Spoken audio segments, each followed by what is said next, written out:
Thank you. Oh my God, what a beautiful day, what a beautiful class. We love you guys. I am here today at the gracious invitation of President Price and the Duke Board of Trustees because after spending 4 years at what is considered one of the finest institutions of higher education in the world, they apparently feel that perhaps some light entertainment will get you all to the final realization, you know, I think I've really had enough of this place. Let's bring in a comedian. Let's bring the sophistication and erudition of the Duke experience down a couple notches. And I thought maybe that does make sense. Maybe the thinking was what we really want is to just get these kids the hell out of here. What would give them that last final push?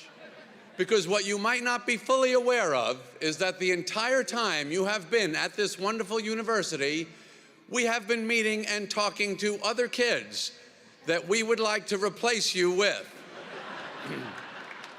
Not because we weren't happy with you, not at all. You have been great. It's just, you know, we wanted to see what's out there. I don't want to say exactly how many kids we talked to. It's roughly this many. And we met a lot of wonderful kids, a lot.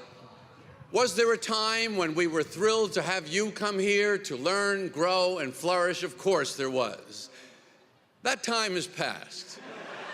We do offer graduate programs in a number of different disciplines if you and your parents want to stall your ultimate uselessness for a few more years. I can't imagine how sick you are of hearing about following your passion. I say, the hell with passion. Find something you can do, that would be great. If you try something and it doesn't work, that's okay too. Most things do not work. Most things are not good. You know this already from your short lives. You leave the house, you come back. How was Pie and Hard? It was okay. That's why everyone tries so hard to get in here. Duke actually is really good. The school is the square handicap button that opens the broadhead doors to your life.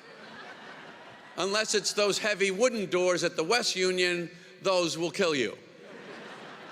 Let go of this idea that you have to find this one great thing that is my passion, my great passion, with your shirt torn open and your heaving pec muscles. It's embarrassing.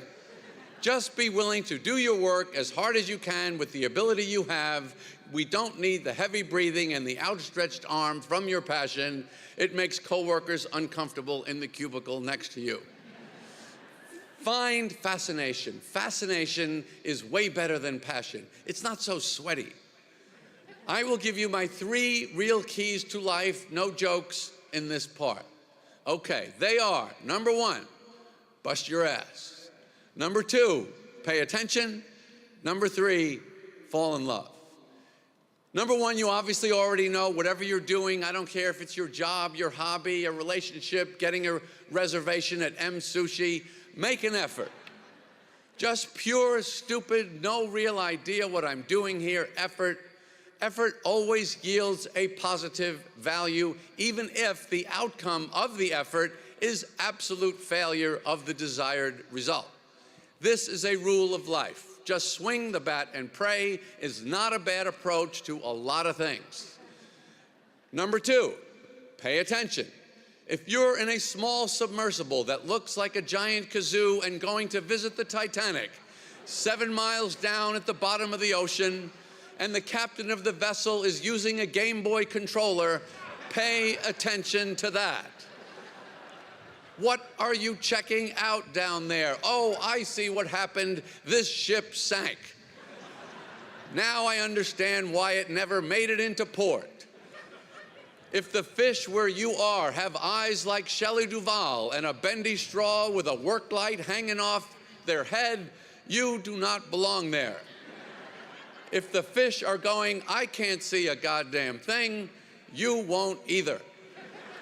Number 3, fall in love. It's easy to fall in love with people. I suggest falling in love with anything and everything every chance you get. Fall in love with your coffee, your sneakers, your blue zone parking space. I've had a lot of fun in life falling in love with stupid, meaningless physical objects.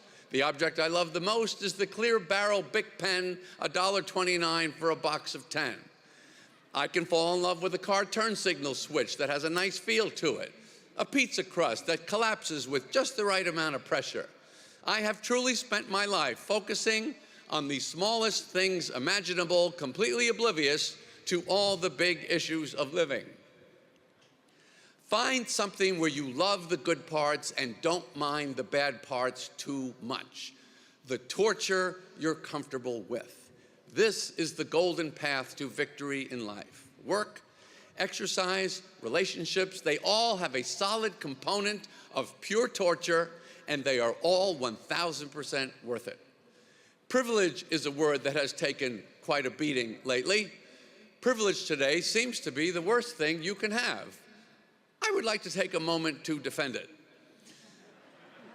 Again, a lot of you are thinking, I can't believe they invited this guy. Too late. I say, use your privilege. I grew up a Jewish boy from New York. That is a privilege if you want to be a comedian. Thanks. If I messed up a funny story around my relatives, they would go, that's not how you tell that joke. The prostitute has to be behind the drapes when the wife comes in. You went to Duke. That is an unbelievable privilege. I now have an honorary doctorate of humane letters degree from Duke University. And if I can figure out a way to use that, I will. I haven't figured anything out yet. I think it's pretty much as useful in real life as this outfit I'm wearing. But so what? I'll take it. My point is we're embarrassed about things we should be proud of and proud of things we should be embarrassed about. When I was writing my TV series, thanks. What a crowd. So on my staff in the 90s, we had a lot of Harvard guys. They were fantastic, but I could never understand why these guys were so embarrassed about being from Harvard. They would never talk about it. They would never mention it. I'm not talking about Harvard now. I'm talking about the way it used to be. You're never going to believe this. Harvard used to be a great place to go to school. Now it's Duke.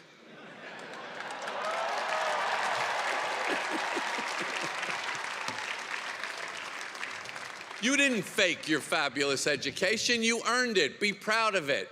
Don't just drop it on people right before you serve in pickleball. Okay, Duke 24 coming at you. But if it comes up, if someone asks, don't say it looking down, stubbing your toe in the dirt. When someone asks, where'd you go to school? You say, I went to Duke. Watch them take that uncomfortable, hard swallow. AI, on the other hand, is the most embarrassing thing we've ever invented in mankind's time on Earth. Oh, so you can't do the work. Is that what you're telling me? You can't figure it out? This seems to be the justification of AI. I couldn't do it. This is something to be embarrassed about. The ad campaign for ChatGPT should be the opposite of Nike. You just can't do it. Making fake brains is risky. Frankenstein proved that. He was so dumb, he thought a monster needed a sport jacket. It's not a wine tasting. We're terrorizing villagers. No one's going to tell you, I'm sorry, Mr. Stein, it's jackets only this evening. What I like is we're smart enough to invent AI, dumb enough to need it, and still so stupid we can't figure out if we did the right thing. Making work easier, this is the problem. So obsessed with getting to the answer, completing the project, producing a result, which are all valid things, but not where the richness of the human experience lies. The only two things you ever need to pay attention to in life are work and love. Things that are self-justified in the experience, and who cares about the result? Stop rushing to what you perceive as some valuable endpoint. learn to enjoy the expenditure of energy that may or may not be on the correct path. Now, if you have been at this amazing place for 4 years and still have no idea what you like, what you're interested in, or what you want to do in life, you are the luckiest ones here. Those of you that think you know what you want to do are very likely wrong, and perhaps even overestimating your ability to do it. You have convinced yourself that you know who you are and what's going on in the world. You don't know either. The less secure and confident you feel in the direction, the more surprises and excitement you will have in store. That's good.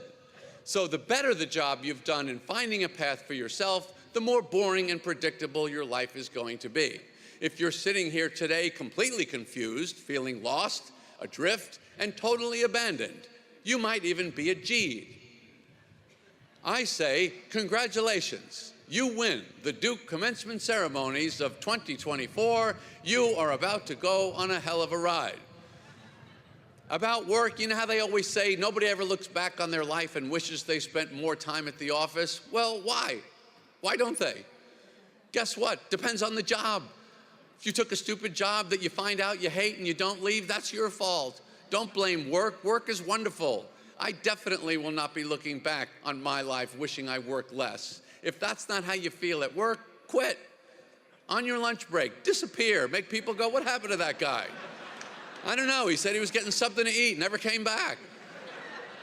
The one thing I know about this gang here, you are all worker bees, and I mean that as the highest compliment. I love bees. Beautiful, amazing, elegant society. I made a cartoon movie about bees you may have watched as a child. If any of you felt slightly uncomfortable about the sexual undertones in the relationship between Barry the bee and Vanessa, the florist who saves his life, I would like to apologize for that now. I may not have calibrated that perfectly, but I would not change it. And this is probably the biggest point I would like to make to you here today regarding humor. I'm going to try and reach across a couple generations here to tell you the most important thing I am confident that I know about life. I'm 70. I'm done. You are just starting. I only want to help you. The slightly uncomfortable feeling of awkward humor is okay. It's not something you need to fix.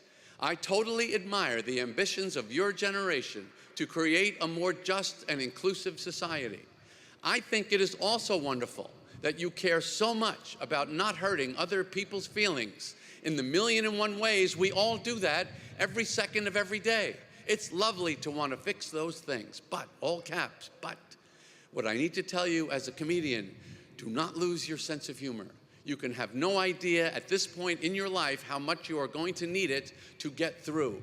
Not enough of life makes sense for you to be able to survive it without humor. And I know all of you here are going to use all of your brains and muscle and soul to improve the world, and I know you're going to do a bang-up job. And when you're done, as I am now, I bet the world, because of you, will be a much better place. But it will still not make a whole hell of a lot of sense. It'll be a better, different, but still pretty insane mess. And it is worth the sacrifice of an occasional discomfort to have some laughs. Don't lose that. Even if it's at the cost of occasional hard feelings, it's okay, you gotta laugh. That is the one thing at the end of your life you will not wish you did less of. Humor is the most powerful, most survival, essential quality you will ever have or need to navigate through the human experience. The other thing I see going on that throws a lot of people, thank you. I was hoping you'd like that part. The other thing I see going on that throws a lot of people off these days is thinking, I've got to make as much money as I can. I personally believe the real game is I want to have the coolest job. When I started out as a comedian, I did not think I was funny. I thought I'm a little funny. Maybe I wouldn't have to be that funny. I just have to be funny enough to feed one person. And I could do that with a loaf of Wonder Bread and a jar of peanut butter. a loaf of bread and some peanut butter. That was my actual plan. That's how you think when you do not have a Duke education. I just wanted to have this super cool job, and cool is a word not easily defined. It's really just whatever you think is cool. So just go for what you think is the coolest. Money will be made eventually, somehow. Try not to think about it so much. I see this messing people up a lot. Put it to the side a little. Don't think about having, think about becoming. Having is fine, but focus on becoming. That is where it's at. And I know you're not really even listening to this speech, and that's okay. I wouldn't either. You're graduating, you're thinking about yourself or timing your mobile order from the Yalla truck. That's all cool. But the one thing I really do care about communicating to you is don't lose your humor. Forget the rest, forget your education, your degree, your privilege. All of you here would do fantastically well without any of it. All of you here, without question, are the best of the best. Just don't lose your humor. It's not an accessory. It's your Stanley Cup water bottle on the brutal long hike of life. And humor is not just for the stress relief or even just the simple fun of laughing, but for the true perspective of the silliness of all humans and all existence. That's why you don't want to lose it. Try to enjoy some of the dumbness of it all. That's the best life advice I can give you. I wish you luck. I wish you love. Thanks for the phony degree and the ridiculous outfit. Go get him, Duke class of '24. Throw the hat up. Let's get out of here. Congratulations.